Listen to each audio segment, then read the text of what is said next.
Business analyst jobs are exploding in popularity thanks to the unique skill set that analysts bring to organizations. With their focus on facts and data to drive business decisions, they help businesses work more effectively and efficiently at what they're doing. Today, we're talking about how to become a business analyst in 2023. I'm Jen, and I demystify analytics skills and careers. I've worked in the analytics space for over 15 years in roles like data analyst, business analyst, data governance, and managing teams of people doing this work. So I want to give you the insights of how I built my own career and how I'd recommend someone go about building skills as a business analyst if they want to get started this year. The rate of data growth is exponential. We continue to generate higher and higher volumes each year of data compared to what we have in the past. And this data, for the most part, relates in some way to companies, products, and services. Even data like what you search for on Google or your other favorite search engine is ultimately data that belongs to a company that they can use to get better at what they do. Companies know they need to adapt to this changing landscape, and one of the most effective ways to do that is to bring in people that have a special set of skills in working with this data. That's where you come in if you're looking at becoming a business analyst or getting into another analytics role. Business analyst professionals leverage their knowledge of data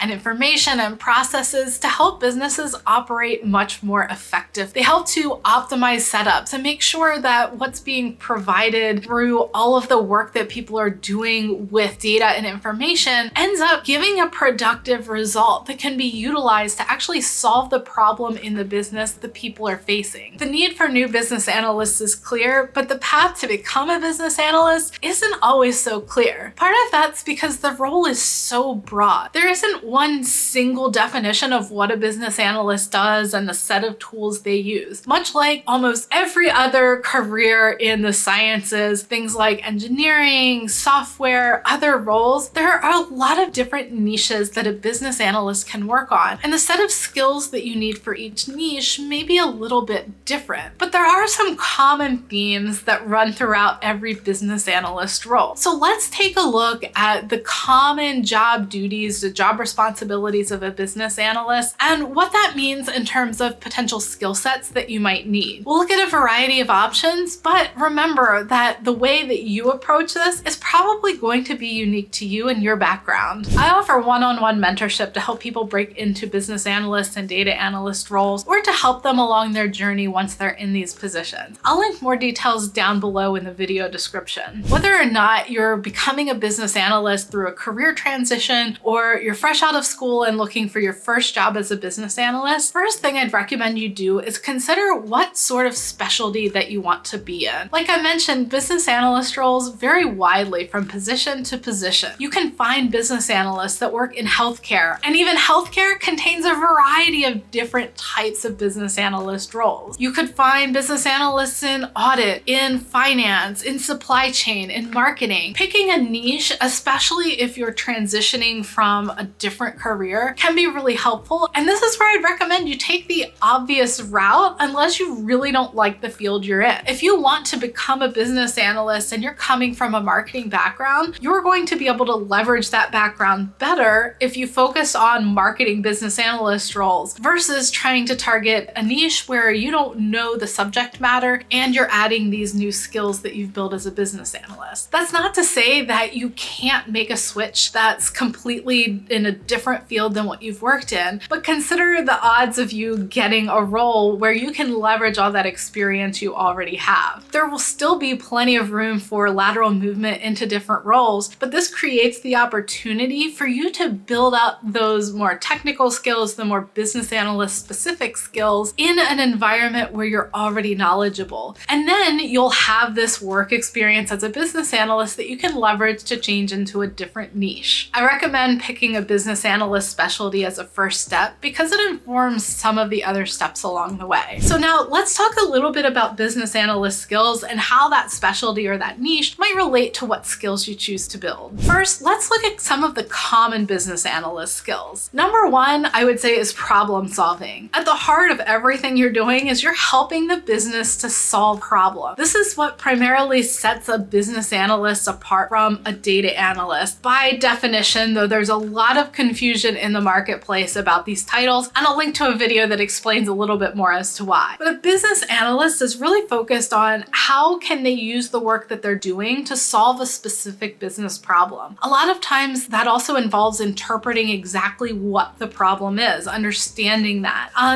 Typically a business analyst is going to interact with a lot of different people across the organization in the process of fully understanding these problems or challenges and developing a solution for them. If you have any professional experience, not as a business analyst, just in general, you certainly know that things are far from clean and simple in actual application compared to maybe what you learned in school or in your college degree. They're very different. The real world, the business world is very messy. Problems can be hard to define. The approach isn't always so clear. The desired outcome often isn't so clear. And understanding how to define these problems, to figure out what sort of outcome that you're aiming for, whether that's like what question you're trying to answer, what action you want to be able to take off of it, that's at the heart of what a business analyst does. Another common skill for business analysts is visualization. This might be data visualization, it might be wireframing. It takes on a lot of different looks depending on the exact business analyst role that you're in and the work that you're going to be doing. So visualization is a way to simplify communication. We process images much faster than we process words. And think about it, if I had to give you a 5-page report that you had to read, or I could give you a dashboard that had the same content that showed you trends over time, that showed you maybe month-to-month performance, segmented in different ways, where perhaps you could even interact with it, which would you prefer? I know I would prefer to have that 1-page view where I can look at the different things that are going on, that I can understand that image of what's happening, and then that may still contain some text, but it's going to be a lot more straightforward. You're going to engage people a lot better than if you just have a long written out report. That's not to say there aren't times for those written reports or PowerPoints, because we know in the business world, both of those and plenty of emails will exist for a long time into the future. But that is part of overall communication. And when we can visualize information and share it, whether that's through a tool like Power BI or Tableau, or it's creating wireframes or process flows, depending on the role,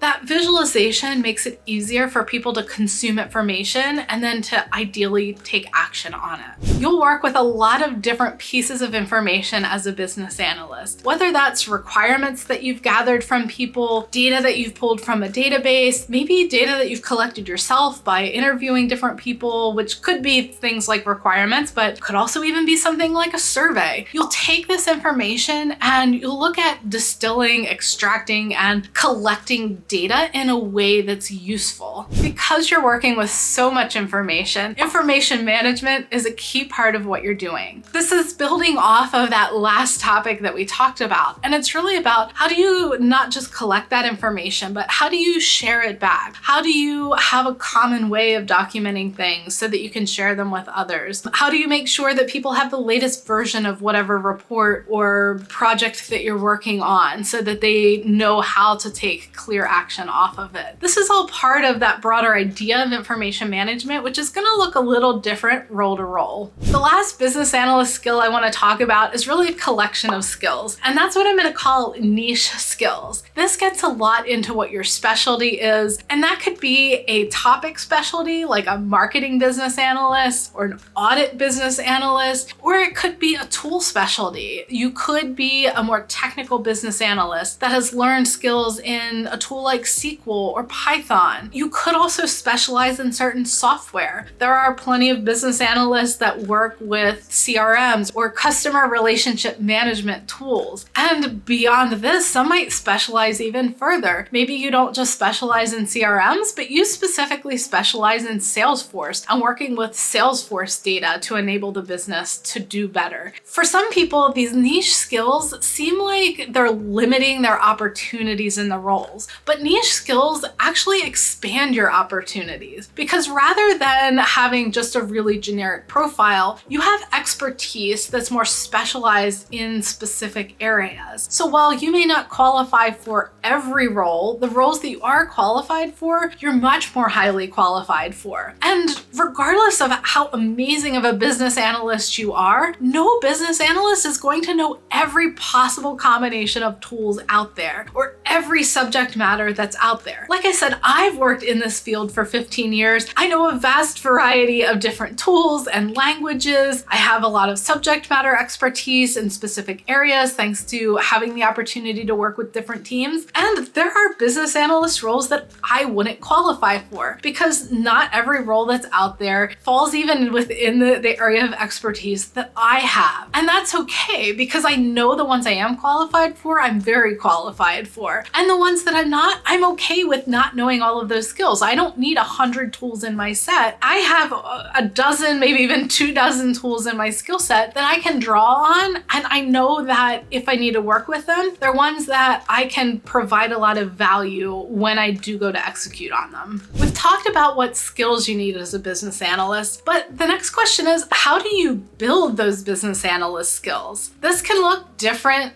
for different people, and I know that that might not be what you want to hear, but I think it's great that there's so much flexibility. For some people, you may want to go specifically get a degree in business analytics, business analysis. There's some MBA programs that specialize in this. There's bachelor programs that specialize in this, and you could choose that as an option. It's a great option if you're just getting started. Maybe you just graduated high school, you're partway through a university degree, and you've decided this is what you want to focus on. That can be a great avenue to do it. But if you're transitioning from another career and you've already done a lot of work that's similar, you might not need a full-on degree. There are benefits, but you may benefit more from just boosting those skills through a series of different classes and independent study to build up those skills that are maybe not as strong. I'll put some resources down below of courses that I think are good assets for people that are getting into business analyst roles. And a lot of this, again, is going to really depend on what specifically you're trying to build. If you're looking to specialize in Salesforce, the training you're going to take is going to be different than if you're maybe specializing more in a technical direction. So this all varies, but there are many different options at many different price points out there. Again, if you want to work one-on-one with me to come up with a custom plan for you, I'll put details down in the video description. The major challenge I'll mention with self-directed work is making sure that you're really utilizing your time in a good way and that you're focusing on enough depth in the areas that you choose to specialize in. The biggest thing I would caution if you're doing this completely on your own is don't feel like you need to learn every single tool that you hear about. That's where a lot of people get hung up and never even make a career change because they just keep seeing more and more things that they don't know. Regardless of how many things they learn, there's always something out there that you don't know how to do.